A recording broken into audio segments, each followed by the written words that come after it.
সংসারটা আমার, তাই কাউকে দেখানোর জন্য নয়, সকাল থেকে রাত অবধি পরিশ্রম করে গোছগাছ করে গুছিয়ে রাখি নিজের মানসিক শান্তি পেতে।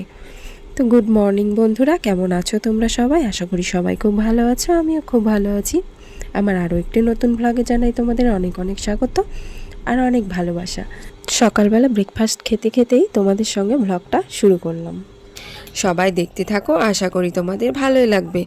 মাম্মাম না সকালবেলায় ভাত খেতে অতটা পছন্দ করে না, বা সেরেল্যাক, সুজি এসব কিছুই পছন্দ করে না।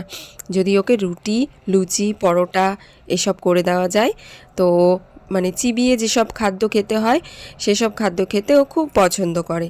সেই জন্য দেখো আজকে রুটি করেছিলাম সকালবেলা, রুটি আর আলুর চচ্চড়ি করেছিলাম। তো সেইটা সোনাইকেও টিফিন দিয়ে দিলাম, আর আমাদেরও সকালের ব্রেকফাস্টটা এটা দিয়েই আমরা সেরে নেব। আর ছিল দুটো মিষ্টি ফ্রিজে, তো সেটাও বের করে নিলাম। মাম্মাম যেহেতু তরকারি দিয়ে খেতে পারবে না, সেই জন্য ওকে মিষ্টি দিয়ে খাইয়ে দিলাম। আর তারপরেই তো ওকে খেলতে দিয়ে আমি কাজে লেগে গেলাম। আগে প্রথমেই সোফাটা গুছিয়ে নিচ্ছি। এটা যে দিনের মধ্যে আমি কতবার গোছাই সেটা তো ধারণার বাইরে।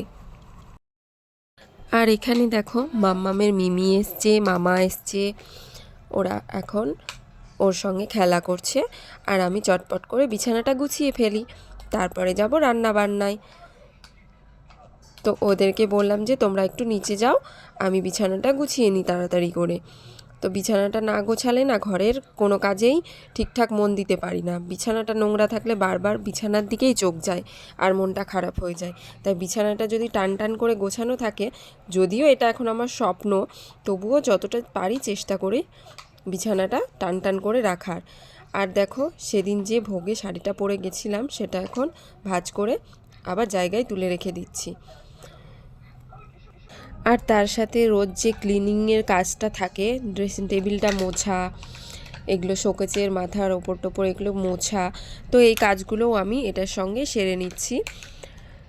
যখন কাজে লেগেইছি তখন সব কাজ একসাথে কমপ্লিট করে নিয়ে তারপর রান্নায় যাব। এরপর দেখো আমি এইভাবে করে আমার ঘর দুয়ার একটু পরিষ্কার পরিচ্ছন্ন করে নেওয়ার চেষ্টা করি, যেহেতু একটা ঘরের মধ্যেই আমার সব কিছু, তাই খুব পরিষ্কার করে রাখা সম্ভব হয় না সব সময়। এই ঘরের মধ্যেই দুটো বাচ্চা থাকে, তার জন্য বাচ্চাদের বাড়ি যে কেমন হয় সেটা তো জানোই তোমরা। আর যেহেতু আমাদের আলাদা কোনো ঘর নেই বা বসার জায়গা নেই যে সেখানে গিয়ে ওরা খেলা করবে। এবার আমি রান্নাঘরের যে টেবিলটা আছে সেই টেবিলটা একটু গোছাবো। টেবিলটা দেখো একবার, জাস্ট কি অবস্থা। তো এই টেবিলটা আমি গুছিয়ে নিয়ে তোমাদের সঙ্গে দেখা করছি। এই দেখো টেবিলটা আমি একদম পরিষ্কার পরিচ্ছন্ন করে নিয়েছি, কিচ্ছু নেই টেবিলের ওপরে, জাস্ট কয়েকটা ওষুধ রেখেছি আর ফ্লাক্সটা আছে। আর দেখো কতগুলো জামা কাপড় ওয়াশিং মেশিনে কেচে মেলে দিয়েছি। যে লাইন ছিল না, বোতলগুলো ভরা হয়নি, বোতল ভরবো এখন। আর এখানে আমি রান্না করব ডিম। ডিম ছুলে রেখে দিয়েছি, আলু ছুলে রেখে দিয়েছি, পেঁয়াজ লঙ্কা কেটে রেখে দিয়েছি। রান্না বসিয়ে দিই, এখন বেজে গেছে 12:30, না হলে দেরি হয়ে যাবে। চলো বন্ধুরা রান্নাটা বসিয়ে দিই। আমার মেয়ে কি করছে চলো একবার তোমাদেরকে দেখাই। এই দেখো বাজার থেকে মুড়ি আনা হয়েছে, মুড়ি নিয়ে বসেছে, ক্যারি ব্যাগ শুদ্ধ। কি করছো তুমি? বিছানা গুছিয়েছিলাম, কে বলবে? কেউ বলবে না, সবাই বলবে যে তুমি এত নোংরা কেন, কিন্তু আমি গুছিয়েও পারি না, বিশ্বাস করো। অর্ধেকটা ডিম নিয়ে যাচ্ছি মামামের কাছে, দেখি খায় কি না। ডিম সিদ্ধ না খেতেও চায় না, ওকে কি খাওয়াবো যে বুঝতে পারছি না, কিছুই খেতে চায় না মেয়েটা। তো দেখো নিয়ে আসলাম, দু একবার মুখে দিবে তারপরে আর খাবে না, তো তাও অভ্যাস করাচ্ছি। এরপর রান্না না বসালে প্রচণ্ড দেরি হয়ে যাবে, তার জন্য আমি রান্নাটা বসিয়ে দিয়েছি। দেখো এদিকে ভাত বসিয়ে দিয়েছি, আর এখানে একটা ডিম ফাটা ছিল সেটা অমলেট বানিয়ে নিচ্ছি। আর এখানে মামামকে দেখো একটু আলু কাটছে, নিবেই, ছুরিটা দিব না তাও নিবেই। তো কি করব, একটু দিলাম, তো সাবধানে চোখে চোখেই রেখেছি। তো এখানে আমি রান্না বান্না করে নিচ্ছি, তারপরে লাইন আসলে জলটা ভরে নেব। তো এই ভিডিওটা আমার অনেক দিন আগেকার, যেহেতু করে রাখা ছিল তাই ভিডিওটা আপলোড করলাম। একটু যখন ঠান্ডাটা কমে এসেছিল তখনকার এই ভিডিওটা। সকাল থেকে দুপুর অবধি আমি একা হাতে কিভাবে দুটো বাচ্চা সামলে রান্নাবান্না করি আর সংসারের অন্যান্য কাজগুলো করি তাই নিয়েই এই ভিডিওটা আমি বানিয়েছি। তো দেখো রান্নাবান্না কমপ্লিট করে নিয়ে জলটা ভরে নিলাম। এটা মার্শালের জল, আমরা মার্শালের জলই খাই। যখন ডাইরেক্ট জলটা তুলি তখনই ভরে রেখে দিই বোতলগুলো।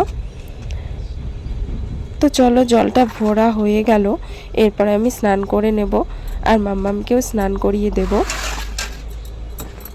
স্নান করার আগে কয়েকটা জিনিস বাজার থেকে কিনে আনা হয়েছিল, গ্রসারি আইটেম।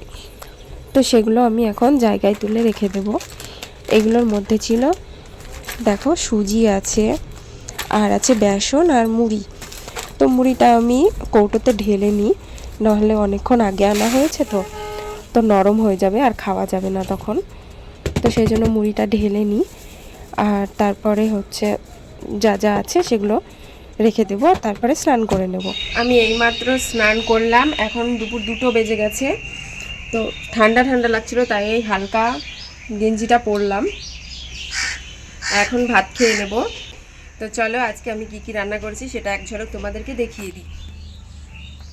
আজকে আমি রান্না করেছি ডিমের ঝোল আর বেগুন ভাজা আর পালং শাক ভাজা করেছি বেগুন দিয়ে। আর এখানে ভাত। তো এখন আমরা খেয়ে নেব। একা একা খেতে না আমার একদমই ভালো লাগে না। সোনাই ছিল এতদিন, তো ওর সঙ্গেই ভাত খেতাম দুপুরবেলা। এখন যেহেতু ওর স্কুলে যায় তো তার জন্য আমাকে একাই খেতে হয়। আর মাম্মামও এখনও অত বড় হয়নি যে আমার সাথে বসে বসে ভাত খাবে। তো এখানে দেখো ওকে খাইয়ে দাইয়ে একটু মোবাইল চালিয়ে দিয়েছি, ও মোবাইলটা দেখছে, ততক্ষণ আমি ভাতটা খেয়ে নিই। আজকের ব্লগটা তোমাদের কেমন লাগলো? আশা করি সবার খুব ভালো লেগেছে। তো আমার ব্লগটা যদি তোমাদের ভালো লেগে থাকে তো আমার চ্যানেলটাকে প্লিজ সাবস্ক্রাইব করে দিয়ে আমার পাশে থেকো, আর ভিডিওটাতে একটা লাইক করে দিও। আর আজকের ব্লগটা এখানেই শেষ করছি। দেখা হবে আবার পরের কোনো ব্লগে। সবাই ভালো থেকো, সুস্থ থেকো। টাটা বন্ধুরা।